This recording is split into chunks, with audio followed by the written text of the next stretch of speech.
Hinden is an accomplished musical director and performer who has lived in New York City since 1978. In addition to his musical talent, Bill has been volunteer for IDF for over 10 years. He tells me it was like 12. And I said, well, I got this from your bio, so it needs to be updated. During this time, we're really good friends. That's why I talk to you like this, I know. During this time, he has represented IDF and the PI community at state and federal events. He has provided one-to-one support to others, and he has organized and created entertainment at IDF events. And I would like to say you have been behind the scenes at Broadway many times, haven't you? He's so shy. He doesn't like to showcase himself. So please join me in welcoming In telling people I have an immune deficiency, or as I simplified, say a broken immune system to the average person, they say, oh, I'm so sorry you had AIDS. I go, no, I was born with this. This is not something I acquired. I've had over the years doctors and lay people saying, oh, it's all in your head. I've had that happen. I had people tell me I'm a hypochondriac. I might be, but maybe not for this. So I've been through this whole gamut of emotions and the challenges that we all face because of living with this disease, and also the fact that part of our challenge is awareness. That we have to spread awareness to the general population, to the medical profession, and certainly to each other. So that's part of our job. I'll tell you just real quickly a little bit about how I got diagnosed, just as a case in point. Back in 2003, I had an itchy back.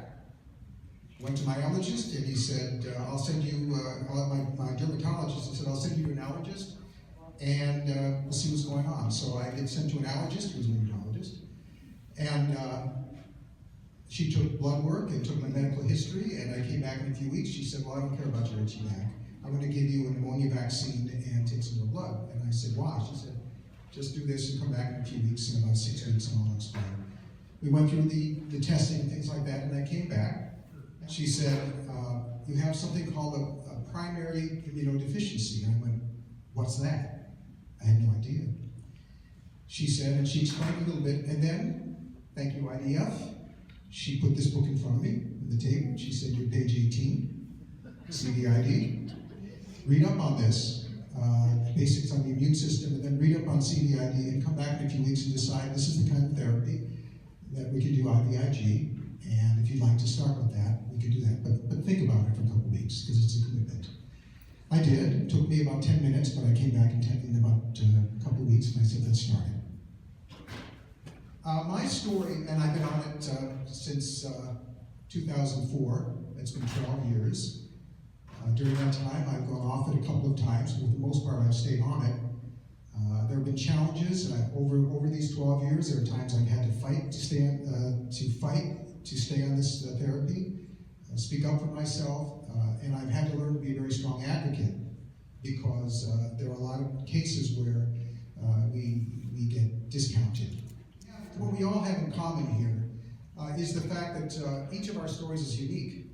Each of us came here today in our own unique way. We were diagnosed, or our family members, our loved ones were diagnosed. We all took a different path. We've all ended up here. And that's important to know, that no two cases are exactly the same. So we have certain commonalities, but no two cases are exactly the same. We are unique. That we're a community here. And it's lovely to see you here. These are the converts. I'm preaching to the choir, but nevertheless, we're a community, and our strength comes in the fact that there is a sense of community here. Now, I know some people who have a newly diagnosed family member, and some people that are newly diagnosed, some people that have been diagnosed for a long time, but we have this commonality, and we have strength in that fact that there's a commonality. We have the strength in the fact that we have groups like the IDF to support us, and we can support each other. Just remember, for those of you new to this, that you are not alone. You are not alone. That this disease should never define us. We should not be defined by this disease. It is part of our identity, but it is not our entire identity. What's important is that we are people living with this disease. This is not the disease living us. So we have to remember that we have control of certain things here. Not everything, but a lot of things. And we do not become a victim of this disease. We are not victims. And finally, sometimes out of exasperation, I go, do you ever hear of The Boy in the Bubble? And they go, of course, that was a great Seinfeld episode. Or they go, if they're old enough, they'll say, oh yeah, there was that movie that John Travolta did back in the 70s. Totally non-factual. And of course the Seinfeld episode, which is funny but heartbreaking to our community because it's making light of the fact that the challenges that we go through. But certainly, those of you that know the story of David Benner and Carol Ann DeMeritt, his mom, she lost two children to this disease. It's heartbreaking. But here's something that Carol Ann, who those of you have met, or hopefully you'll get to meet someday, is that she's such an inspiration. She's such an inspiration because she took tragedy in her life. She also lost a marriage over this. It was so devastating to the family. She has every reason to crawl into a little ball and say, I'm done. But instead, Carol Ann said, no, I'm going to make something positive out of this. I'm going to help other people with disease so they don't have to go through what I did and my family did. It's important that we take charge of our disease and stay positive as we can be. What's most important, I think, is one reason is why you're here today, why we're all here today. And that is we're here to become educated about this disease, because the power comes in education. You become empowered by education. So I think part of our job is to learn about everything we can about this disease, so we become empowered, so we can make informed choices. As we talked about consumers of healthcare, we must make informed choices. We can't be sitting back and passive. We have to be active about this. We have to know that we have options for our care.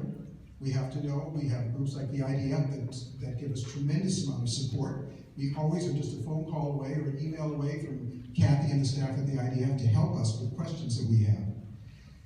That's always there for us, and we have to remember that. Again, as I said before, we're not alone. We also have to very carefully manage what I consider our healthcare team. Those are the doctors, the physician's assistants that we see, the nurses, and I must tell you that after my experience over these years and then taking care of my mom toward the end of her life, our best friends were the nurses, because the nurses are the ones that give us the moment-to-moment care. The doctors write the orders, they send out lab work, and they make some executive decisions. But the people that are the rubber meets the road are the nurses, and those are the people that we really have to truly appreciate of the great work they do for us. We also have to consider our healthcare team of the therapists, both psychologists, and also physical therapists, social workers, case managers, clergy, family, friends. And even the insurance companies, which oftentimes can be adversarial, but they are part of our healthcare team. And we have to remember something else, and I've learned this, that if we're unhappy with any part of our healthcare team, then we can change that. We may not be happy with a doctor. We have to be people that give us strength and support. And if we're unhappy with somebody, we can change that. We have options, because ultimately we're the captain of our healthcare team. We make the decisions. We are in control of who we're going to have that's going to support us in our healthcare. And that's important to remember. It's not selfish, but it's sorry, am I blinding you? Okay. It's not selfish, it's taking care of yourself. Whenever you have a meeting with a doctor, therapist, or whatever, you need to take notes. It's so important that you keep a record of everything. You go to your doctor with a list of questions written down. You write down the answers, so that you have this for later on. I learned the hard way. What did they say? Or I get into the office and I freeze up and I go, and I forget what I was going to ask, or I leave and go, why didn't I ask that? Remember that our team, our healthcare team, is there to serve us. And so we have to say, how can they best serve us? And that will help develop your relationship with your healthcare team. Something I sometimes say is, inaction produces no improvement. You have to be active. And you are entitled, as Kathy said, to second and third opinions. There are a lot of times where I disagree, and if I've done my due diligence and I've become informed about this disease, I might be happy with what I hear. Sometimes bad news is just bad news, but sometimes bad news is because the person that we're working with us is not informed. Another thing, that I think we all can fall into this trap, I call it the whim trap. The whim trap is an acronym for woe is me. We've all been there. We all go, I feel like poop, and I feel lousy, and why is this happening to me? What did I do to deserve this? The problem with that is with woe is me is totally unproductive. When you're done complaining, you're no better off than you were before. It's a waste of your energy, and for those of us that are sick a lot, we don't have that much energy to waste. So what's important is that we avoid that trap. And by the way, we also can alienate those people that are there around us that may be there to help us and support us, but if they hear you complain all the time, they start to turn off. And you've already alienated some of those people that can help us. I think what I'm saying generally is that I'm trying to think about thinking of the glass as half full, not half empty. So I'm trying to make the most out of my life and cherish what we have and not what we don't have. Make the most of a productive, happy life with whatever the circumstances that we're dealt.